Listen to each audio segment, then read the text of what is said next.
All right. Peanut Gallery for Heckling.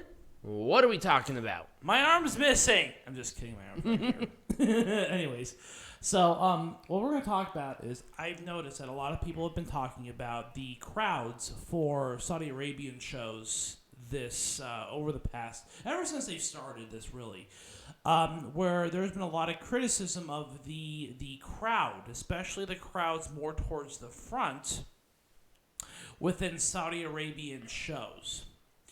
And comparing it to perhaps American audiences. Now, the reason I want to bring this up is obviously because we have had a major show in Saudi Arabia very recently.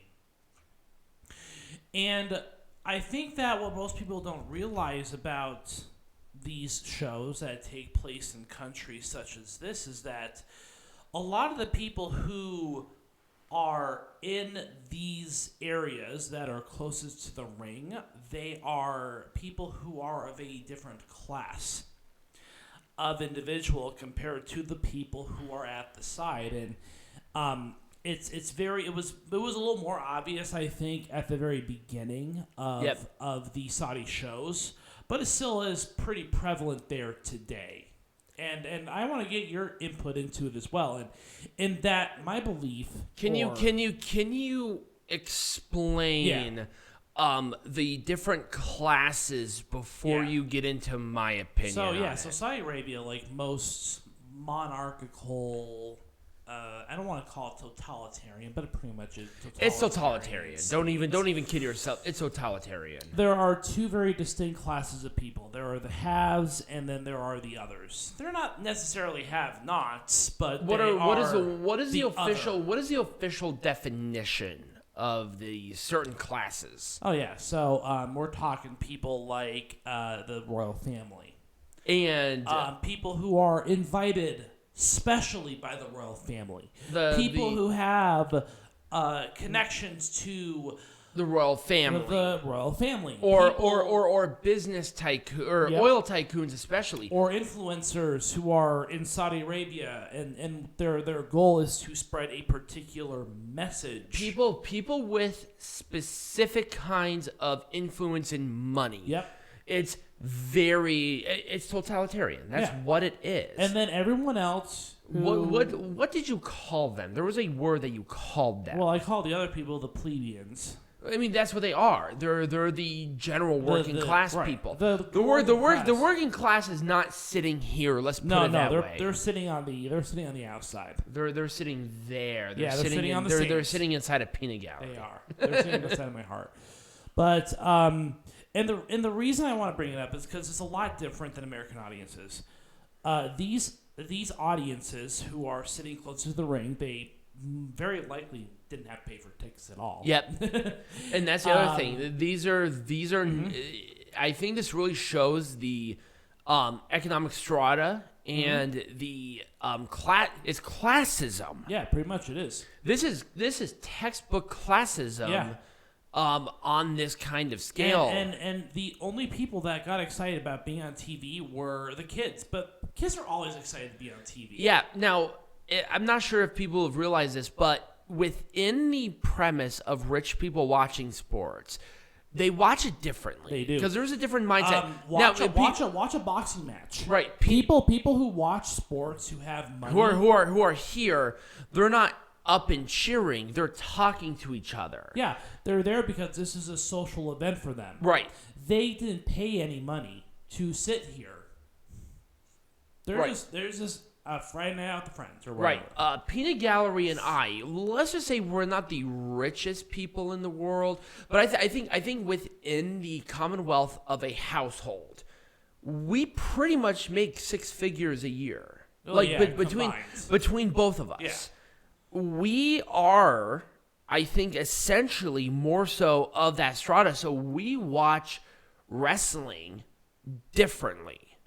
Well, yeah, but I think the point. I think it's easier because we do this as a job, so we have to watch it as a different perspective anyway. And I think that's another important fact to bring up too, is that you have two distinct sets of people who are watching these shows, especially in these countries where there is that strata between those who have money, those who have connections, and those who don't have those connections, those who don't have as much money. The people that are sitting up in the stands, they don't have as much disposable income. Right. They don't have the connections to the Saudi royal family. Now they probably got it through the people that are sitting on the floor do. They probably got it. They probably got these tickets. They may not have even purchased them, but I think WWE and the Saudi government want these things packed to showcase, because that's what these are. They're a showcase show. Well, actually, no. The Middle East is a very popular place for WWE. So I think people were coming in from elsewhere in the peninsula, for example, or what have you. I'll be also talking about that as well for a different reason. But I think that the point that I'm trying to make is that the people that are sitting in the front rows at Saudi shows are not the same kinds of people that you'll see sitting in the front row of American audiences. I can almost guarantee you they're not, and I think the next picture will illustrate that even more. And that these individuals, they don't watch the sport. They don't watch the sport for the sake of the sport. They're doing it because it is a power play for them. Mm-hmm. They do it because these guys are on worldwide television. It's a power play. That's all it is. It's diplomacy. Yep. That's what it is. It's soft power being projected.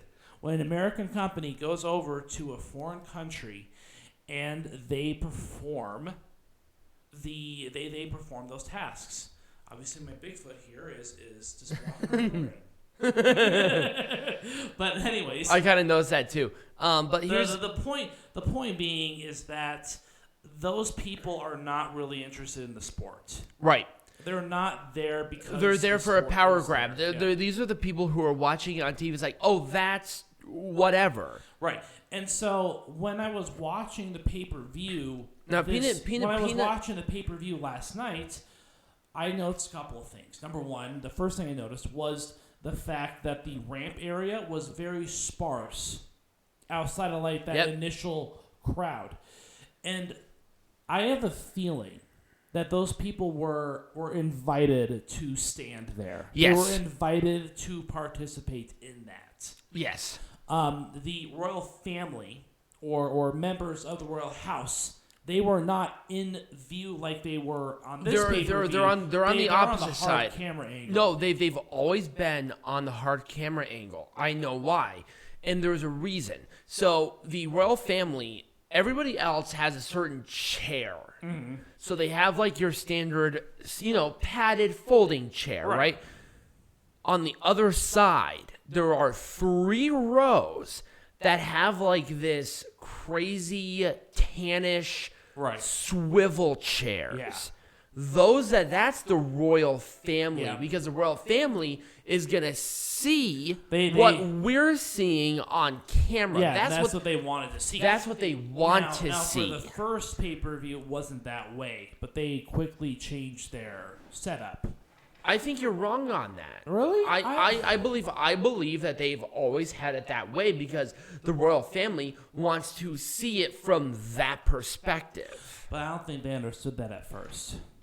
Maybe not necessarily all of them, but I think they kind of changed their... The Greatest Royal Rumble was definitely a different setup. Oh, most certainly.